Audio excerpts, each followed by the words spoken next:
സംഖ്യാപുസ്തകം 13-ാം അധ്യായം. സ്തോത്രം, ഹല്ലേലൂയ. 23-ാമത്തെ വാക്യം. അവർ എസ്കോൽ താഴ്വരയോളം ചെന്നു. അവിടെ നിന്ന് ഒരു മുന്തിരിവള്ളി കുലയോടെ പറിച്ചെടുത്തു. ഒരു മുന്തിരിവള്ളി. നമ്മളിവിടെ തിരുവനന്തപുരത്ത് ഇപ്പൊ ചെന്ന് മുന്തിരിങ്ങ ചോദിച്ചാൽ ഒരു 15 കൊല എടുത്തു വെച്ചാലേ 1 കിലോ ആകത്തുള്ളൂ. ഇതത്രയല്ല. ഈ പാലസ്തീനിലൊക്കെ, ഈ ഗൾഫ് രാജ്യങ്ങളിലൊക്കെ, പ്രത്യേകിച്ച് ഈ ലൂലു ഹൈപ്പർ മാർക്കറ്റിലൊക്കെ ചെല്ലാമെങ്കിൽ എനിക്ക് ഇവിടെ ഉണ്ടോ എന്ന് എനിക്കറിയില്ല. മിഡിൽ ഈസ്റ്റിലൊക്കെ ഞാൻ കണ്ടിട്ടുണ്ട്. സ്തോത്രം. അല്ലെങ്കിൽ അവിടുത്തെ ഫ്രൂട്ട് മാർക്കറ്റിലൊക്കെ ചെന്നാൽ കാണാം ഇത്രച്ചേ ഉള്ള, നമ്മുടെ കൈ വലിയ നെല്ലിക്കായുടെ അത്രയുള്ള മുന്തിരിങ്ങ. സ്തോത്രം. എൻ്റെ ചിന്തയാണ് പറയുന്നത് കേട്ടോ. ആമീൻ.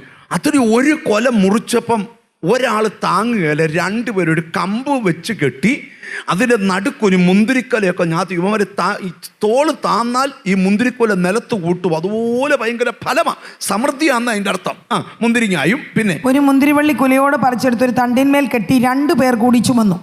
അവർ മാതളപ്പഴവും അത്തിപ്പഴവും കൂടെ കൊണ്ടുവന്നു. അപ്പം മുന്തിരിങ്ങ കൊണ്ടുവന്നു, മാതളപ്പഴം കൊണ്ടുവന്നു.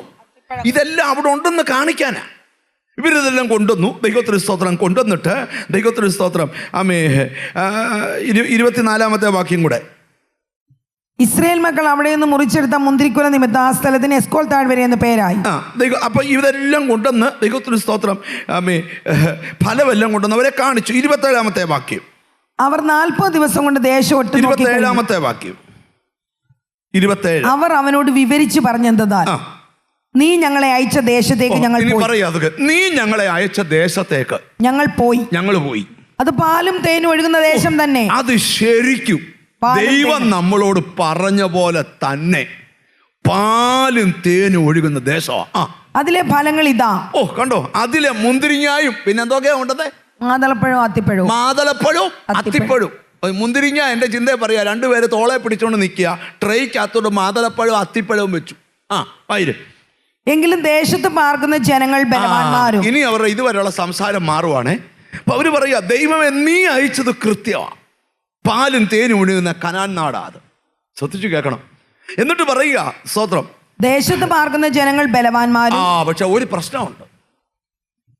ദേശത്ത് പാർക്കുന്ന ജനങ്ങൾ ബലവാന്മാരാ. പട്ടണങ്ങൾ ഏറ്റവും ഉറപ്പും വലിപ്പവും ഉള്ളവയാണ്. ഏറ്റവും ഉറപ്പും വലിപ്പവും ഉണ്ട്. ഞങ്ങൾ അനാക്കിന്റെ പുത്രന്മാരെ അവിടെ കണ്ടു. പിന്നെ ഒരു കാര്യം കൂടെ പറയാം. അനാക്കിന്റെ പുത്രന്മാരെ ഞങ്ങൾ അവിടെ കണ്ടു. അമാലിയക്കർ തെക്കേ ദേശത്ത് പാർക്കുന്നു. അമാലിയക്കർ തെക്ക് താമസിക്കുക. ഹിത്യരും യെബൂസ്യരും അമോര്യരും പർവ്വതങ്ങളിൽ പാർക്കും.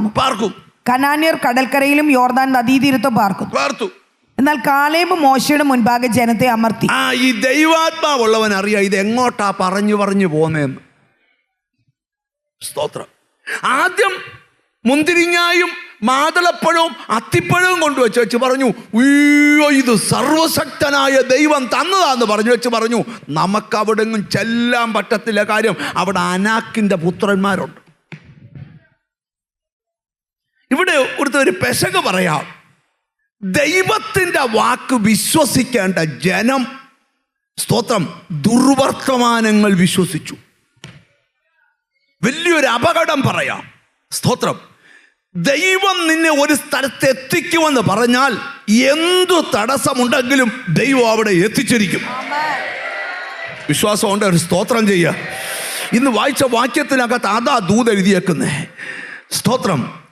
ശ്രദ്ധിക്കണം. ദൈവം നമ്മിൽ പ്രസാദിക്കുന്നെങ്കിൽ അവൻ നമ്മെ അവിടെ എത്തിച്ച് നമുക്കത് തരും. അങ്ങനെങ്കിൽ ഞാൻ ദൂതിൻ്റെ റൂട്ടൊന്ന് തിരിക്കുക. ദൈവം നിന്നിൽ പ്രസാദിച്ചാൽ എത്തിക്കേണ്ടിടത്ത് നിന്നെ എത്തിക്കും, തരേണ്ടത് നിനക്ക് തന്നിരിക്കും. അതെന്താന്നുള്ള ദൂതിലേക്ക് നമുക്കൊന്ന് വരാം. ദൈവത്തിന് സ്തോത്രം. ഇവിടെ നിങ്ങൾ ശ്രദ്ധിച്ചു നോക്കി. അവർ പറഞ്ഞപ്പം കാലേബ് എഴുന്നേറ്റ് എന്ത് ചെയ്തു? ജനത്തെ അമർത്തി. എന്നാൽ കാലേബ് മോശയുടെ മുൻപാകെ ജനത്തെ അമർത്തി. നാം ചെന്നത് കൈവശമാക്കുക. കാലേബ് പറഞ്ഞു, നാം ചെന്ന് അത് കൈവശമാക്കുക. അത് ജയിപ്പാൻ നമുക്ക് കഴിയുമെന്ന് പറഞ്ഞു. അവര് പറയാം നമുക്ക് കഴിയും. അപ്പൊ കുറച്ചുപേര് നോക്കി വെച്ചു എന്ന് പറയാം നമുക്ക് കഴിയത്തില്ല. പക്ഷെ കാലേബ് പറയാ നമുക്ക് കഴിയും. അടുത്തിരിക്കുന്ന ഒന്ന് കൈ കൊടുത്ത് പറ, നമുക്ക് കഴിയുമെന്ന് പറ. കേട്ടോ, മിണ്ടുന്നില്ല. വിശ്വാസമുണ്ടോ? നിനക്കതിനെ ജയിക്കാൻ കഴിയും. നിന്നെ വിടത്തില്ലെന്ന് പറയുന്ന ചില വെല്ലുവിളികളെ ജയിക്കാൻ നിനക്ക് കഴിയും. ദൈവം നിന്നെ വാക്ക് പറഞ്ഞ സ്ഥലത്ത് എത്തിക്കും. ദൈവം നിന്നോട് പറഞ്ഞത് നിന്റെ കയ്യിൽ തരും. വിശ്വാസത്തോടെ അത് സ്വീകരിക്കാമോ? അവർ എഴുന്നേറ്റ് ജനത്തെ അമർത്തി നമുക്കത് ചെയ്യാൻ കഴിയും. നിങ്ങൾ ഇപ്പോൾ അനുഭവിക്കുന്ന സാഹചര്യങ്ങളെ നോക്കിക്കൊണ്ട് നിങ്ങളൊന്ന് മനസ്സിൽ പറഞ്ഞ് എൻ്റെ പ്രാർത്ഥന അതിനെ ജയിക്കുമെന്നൊന്ന് പറ. നിങ്ങൾ പറയോ എൻ്റെ പ്രാർത്ഥന? ചില വെല്ലുവിളികളൊക്കെ മുമ്പിൽ വരുമ്പോൾ മനസ്സുകൊണ്ട് പറയണം, ഒരു കുഴപ്പമില്ല, അതിനെ ഞാൻ ജയിച്ചിരിക്കും. മിണ്ടുന്നില്ല. സ്തോത്രം. ഒരിക്കൽ ദൈവത്തിന് സ്തോത്രം ശ്രദ്ധിച്ച് കേൾക്കണം. ഒരു ഭാര്യയും ഭർത്താവും കൂടെ എൻ്റെ അടുക്കൽ വന്നു പ്രാർത്ഥിക്കാനായിട്ട്. അത്രയും നല്ലൊരു ഫാമിലിയെ ഞാൻ ഇതിനു മുമ്പ് ഒരിക്കലും കണ്ടിട്ടില്ല. ഫാമിലിയെ വന്നു. ഹസ്ബൻഡ് ഒരു കമ്പനി ജോലി ചെയ്യുന്ന ആൾക്ക് സ്ഥിരമായൊരു വരുമാനമുണ്ട്. അയാളുടെ സ്ഥിരമായ വരുമാനം 30,000 രൂപയ്ക്ക് താഴെയുള്ള ഒരു ശമ്പളമാണ്. അമ്മ ആ പുള്ളിക്കാരത്തി എന്നോട് പറഞ്ഞു, പാസ്റ്ററെ, ഞങ്ങളുടെ വീട് ജപ്തിക്ക് ഇട്ടേക്കുക. സ്തോത്രം. ഞങ്ങൾക്ക് 40 ലക്ഷം രൂപ ബാങ്കിൽ അടയ്ക്കാൻ വേണം. സ്തോത്രം. ജപ്തിയുടെ പേപ്പർ കൊണ്ടുവന്ന് ഒട്ടിച്ചു കഴിഞ്ഞു. എന്നിട്ടും പുള്ളിക്കാരെ, എങ്കിലും ഈ മരണയോർജാൻ ഞാൻ നീന്തി കടന്നിരിക്കും. ഞാൻ ആ പുള്ളിക്കാരിയെ തുറിച്ചൊന്ന് നോക്കിക്കുക. 40,000 രൂപ ശമ്പളമുള്ള ഒരാൾക്ക് 40 ലക്ഷം കടമായി ബാങ്കുകാർ ജപ്തിയുടെ നോട്ടീസ് കൊണ്ട് ഒട്ടിച്ചപ്പോൾ ദൈവത്തിന് സ്തോത്രം, ആ സ്ത്രീ പറയുക, ഇപ്പോൾ എൻ്റെ മുമ്പിൽ വന്ന ഈ മരണയോർദാൻ ഞാൻ നീന്തി കടക്കുമെന്ന്.